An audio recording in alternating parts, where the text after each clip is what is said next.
makes up our how. So we continue to need to build that and grow that. All those things, are part of our identity, and those are things that I want to see grow and build as we're going, and that factors in all sorts of things, discipline with penalties and all of that. So it's our how, and we're going to keep digging in that as hard as we can. And I'm pumped to get rocking with you guys. So let's get it rolling. Hey, Dan, as a defensive guy, when you look at your offense, what makes it hard to defend in the run game? I would say two things. There's the movements, that's one, and then the runs and the play passes that can look alike, a pull with a pass, a pull, on the ones that look the same, because when you really start running, then you better get downhill as a backer or a safety to get into the right fit, and then here comes a play pass that rips with it. That's, to me, where the challenges are, and then the motions that go with it. And I say, do you see that causing a lot of confusion for defense? Generally, that's the hardest part, and where some of the big plays live in the passing game aren't on all drop-back plays. So many of them are on a play pass that allowed a defensive player to step up, you throw one behind them, and so those are ones that you see sometimes from like a Noah Brown, a hard run action, and that's part of what, some of the things that he does so, significantly for us down the field throws. You guys listed Jaden as on the injury report with a wrist, but he was full in the estimation. Just what's the level of concern there? We have no level, just trying to, keep it policies and transparency as clear as we can, but zero concerns. And then John Bates, I feel like I've asked a lot of people this, but what makes him such a good blocker, and where have you seen him develop as a pass catcher too? Yeah, and so we're talking about kind of the run and play pass. I think that's where John has developed up at the top of the routes. He's always been an aggressive blocker. He's got great size, Nikki, but he can lower his pad. So for as tall as he is, he can still get down low and get under people. So he's got great strength in that way. And then in the passing game on early downs is where John can be that factor. He's got good hands. He's got good range to go up because he is so long. If a defender's guarding on one side, you can throw away from him. And so, he is commander through and through. Like he is, absolutely one of your favorite players to coach too. He brings it. Hi, Coach. Is there a benefit to having this Thursday game in this short week in week 2 as opposed to later in the season? Yeah, I think that's a fair question, and there is, because you have a little bit more time on the preparation side for both the coaching staffs. So I don't know if there's an advantage, but there is more time. You can think a little more clearly, during that early week in between, the opening game and this game. But it's the same for both. Hey, Coach, could you talk a little bit about the Packers defense and the offensive line of the Commanders facing that defense? Sure. The thing that, I was super impressed with was the speed of their defense, and when you watch through the drafts, okay, linebacker, yes, then adding safeties, Gary on the outside, added Micah to that. So it was the speed, Don, of kind of, the D-line, the linebackers through the safeties, like that battery inside. And when you have that kind of speed on defense, that also can lead into some takeaways. The ball pops up, boom, you feel the guys go. So that type of speed is certainly something that has impressed me so far with them. And I think I have a in reverse question that Donna just had. So okay. The Green Bay Packers offensive line. Yes. When you took a look, I know it's just week 2, but what have you seen in that line? Yeah, for a while I really think Matt and his staff, they play excellent as a unit. Now they added through free agency and the draft, et cetera, but most good offensive lines, you can see the continuity, you can see them playing together, and I definitely feel that, from Green Bay. They have a system and a style and a way that they play, and they really stay true to that. So the proof is, in the results of what they've done in the run game, and then when you added Jacobs into it, this is a tough guy. And he's able to make big plays, able to score touchdowns down the red zone. So in their run game, yeah, that's for sure one of the key points in this game. Speaking of the injury report, Tress Way, what's your sense of his status this week? Yeah, I'd say similar to Jaden. I'm feeling good. He's improving, and he'll get some kicks in tomorrow, and then get him ready to play. And the tackling seemed to be really good in this first game. You guys don't get to practice it in the traditional way throughout the summer. Obviously, this is what these guys do. But on the other hand, how do you make sure that these guys are going to be ready to do this thing that they don't actually get to do most of the summer leading up to this. Yeah, you're right, Ben, and that's why, like the September football, I wanted to make sure the how was right. You know, the physicality, the running, the hitting. So you'll have to drill it as best you can. Not all tackles are exactly the same. There's ones that we call profile, where I'm squared up on you, you're squared up on me. In the padded practices, we do thud those up. I see you, you see me. We try to, you know, get some contact on that. Then there's one that's called a two-man tackle. You have a leverage, I have a leverage, so we're trying to sprint to that spot. And so much of tackling is about leverage. There's somebody on another side, so you don't want to be straight down the middle where a guy can have a two-way go. So owning your leverage, running your feet on contact, you can drill some of that, but there's no drill, you know, that would simulate a 220-pound back, you know, running his feet on contact. And so that's harder, and you do need the live reps at that. And so that's why I want the play style, the attitude to continue to build. And I sense that, you know, that is what you want to have. You don't want like okay, we're plateauing. You want it to keep improving. But it's a challenge. You would know Micah better than most. Opposing offenses kind of geared towards him. You saw it in Dallas that didn't always work. How do you combat a guy? Is it inevitable that he's going to make those plays in that backfield? Are you asking what would I do if I was Sure. coaching him? Yeah, I'd sit him this week on a short week. How would you? I mean, is it inevitable for him? He's going to make some plays, and what makes him so Like dangerous? Micah and other great players, you want to, you know where they are to how to go play. And if you have a vulnerability in a spot, you want to make sure you can fortify that to a strength. So you don't just, you know, leave it to chance and see what happens. You want to make sure there's a plan to go into it. And so for teams like Green Bay, they've got a number of good players. And that makes it also more challenging when this one and that one over there. So when there's just one player that to stop and say, okay, this is what we want to do, that's easier than when there's multiple people in different locations. So in my experience, the best of the best teams have had a number of players that were high-level hitters, and now this one gets too much attention, you leave this one open, you know, he's gonna shoot the three and make you pay. And so you want to have, you know, enough balance in how you do things to make sure that one player, you know, doesn't get too much attention, but also enough that they don't wreck the game. Jaden, after week one, after watching tape, what did you think?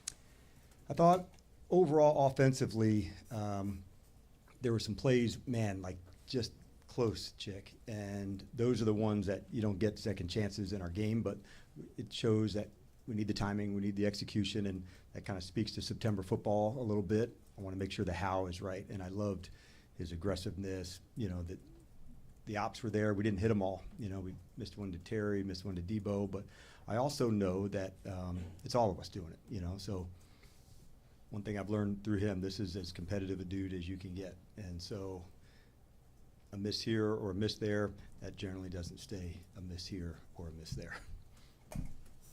The Packers have had the youngest roster in the league like 3 years in a row or something, and obviously you guys have taken a different approach with more veterans. When you talk about building identity and culture, how important have those guys been? And then specific to a short week, how important is it to have veteran guys who've kind of been through this before? Yeah, it's a good question. The building a team, there's not one size to fit all, for sure, but having excellent veteran players that really have high standards for how they operate, behave, perform, practice, of course that helps. You know, like you're trying to, you know, put things in place to say this is the professional way that we want, and somebody doesn't look the other way when something didn't go well. So that happens, and that helps for sure. As far as in the games for this week, having been through a Thursday game, a routine, what works best, how much do you need, what's the right amount, the feedback from them can be very helpful. Most teams don't have entirely new game plans, you know, on Thursday. It happens quickly. So what can carry over? What would we just cover in training camp just a few weeks ago? And that also helps the veteran player, their recall, the quickness in the system. Your first year in the system, I would say it's a little harder on the short weeks because you don't have a volume, you don't have a library, you don't have reps that you've banked together. And then as you gain more experience, I would say the people that have played some together, that's, if there was an advantage, I'd say that's where it leans towards. Dan, what went into the decision with C-Rod to keep him down that week, and is that likely to be repeated? Each game it would be a little bit different. Chris has really, hit good marks. We've kind of just felt the room was really strong. This past week we had 6 receivers up and instead of 5, and so what's required for the game, and so that's kind of it's running back, it's tight end, it's D end, it's receiver. Like those are the ones that are a little fluid, but Chris has really hit the marks, and on special teams as well. And you mentioned turnover margin. You didn't turn the ball over, but you didn't create any either, Correct. and that was a thing last year a bit. How, you got 16 more games to create a bunch. How important is that? It's so important, and we thought we'd had a chance on the one that Quinn had. We had a foul on the play. Boy, that's a good one to get. There was one on the ground on one of Russ's scramble down by the 1 yard line. We didn't get that one, so I like that we're thinking about it. I like that we're attacking it. I thought Ballore had a shot on the hit on the punt. The guy did a fantastic job. Gunner did on the punt catch. I mean, Nick was, I don't know what the miles per hour was, but it was a lot, going right at him. So pretty impressive play as the returner. But we just know it controls winning. The ball does. And I think don't quote me on it exactly, but I think in week 1, if teams won the ball, they were 8 or 9 and 1. You have to look, but it's that high. And so the only way to get in the plus is to do it. Now, that's not sloppy tackling, taking a shot at a ball when you're going to enter into the tackle. But it is having a mindfulness and aware, to say, all right, the guy's already on the way down. I'm gonna take a punch. I catch the ball that was up in the air that was, 50-50. Those are ones that are really big. Dan, with Bill Krosky-Merritt, this is a player that was a 0-star recruit coming out of high school, bounced around in college ball, 7th-round pick, and it seems like this fan base has really gravitated toward that maybe underdog mentality. Curious, as his head coach, how have you maybe seen that underdog mentality that Bill might have show up in the locker room, show up in the film room, show up on the field? Yeah, I would maybe not call it the underdog, but just this guy is a true competitor and he wants to prove, and that's not a lot different than Josh Connerly. That's Trey Amos. These young players who are here, man, I want to show you can count on me, that I belong. Like, they want in. And so I like that hungry mindset, but he wouldn't be here if he didn't have the talent. And so if I was in Montgomery, I would certainly give him a lot of stars coming out, So that happens sometimes, Why did this guy get picked late and they do well in the NFL? And sometimes you just need the right space at the right spot, and we've got a lot of belief in him, and I certainly hope he feels that. But he's earned that. That's not something that we just throw around to make a guy feel better. Like, you've got to show it, and then, for us, then it's our job to develop it and pull it out of him.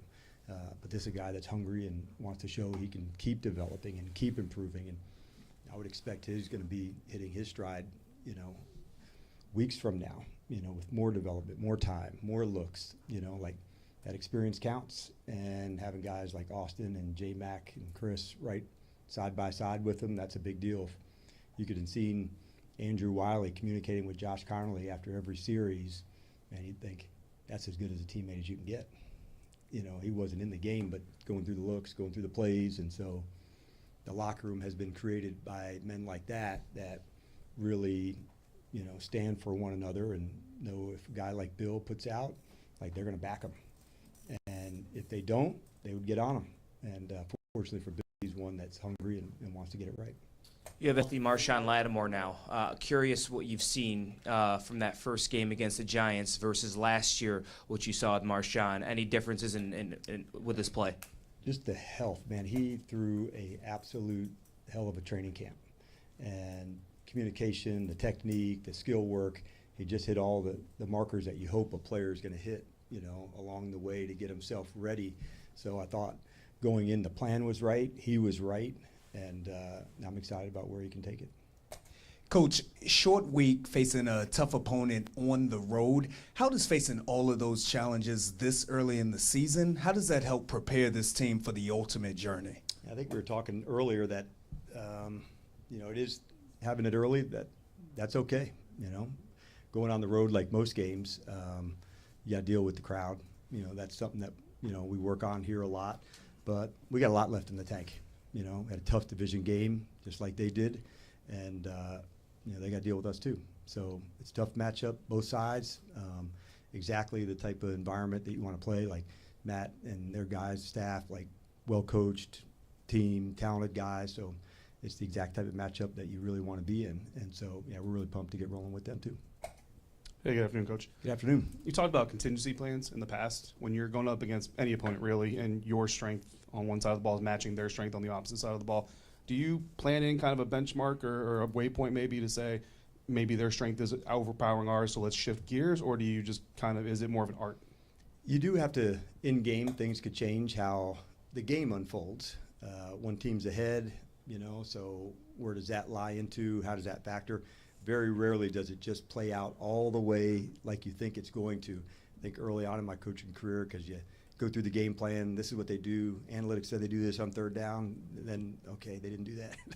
So having the ability to adjust, that's, to me, where the contingency comes in.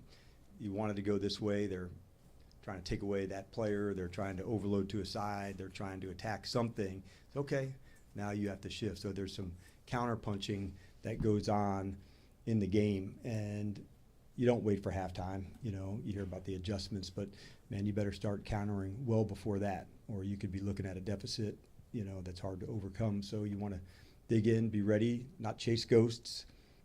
They have to show that this is demonstrating and happening before you go too far one way or another. All right, thanks, Coach. All right, see you guys.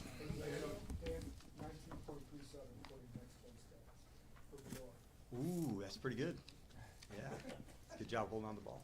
All right, see you, everybody. If you shade the set completely, you might get 20. What's that? If you shade the set completely, you might get 20. Yeah, it's pretty close. I don't know. Maybe Close. 19, 340.